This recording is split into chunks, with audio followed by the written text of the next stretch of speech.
I'm curious about another leader, Steve Jobs, innovation and creation, and that he brought to the world is definitely was co-created with the source.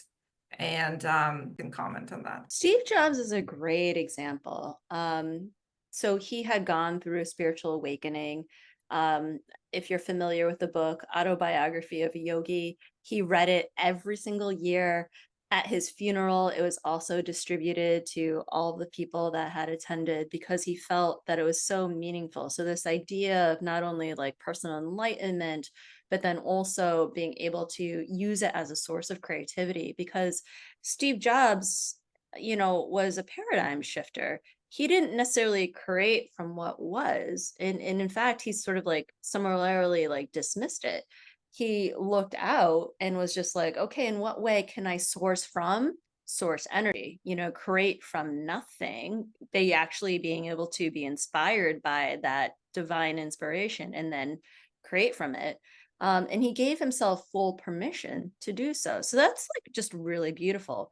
Where I would like offer some like, I don't know, acknowledgement is sort of like, where does that sense of like infinite power, knowing yourself as source, come in conflict with that of the ego, right?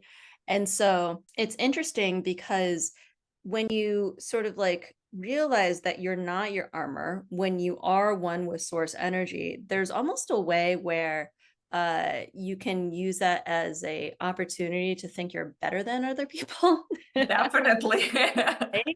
And I would offer that, part of what Jobs was sort of like working through during his lifetime was like, okay, his frustration with the level of consciousness with the people that he was working with, almost like helped him sort of like overpower other people.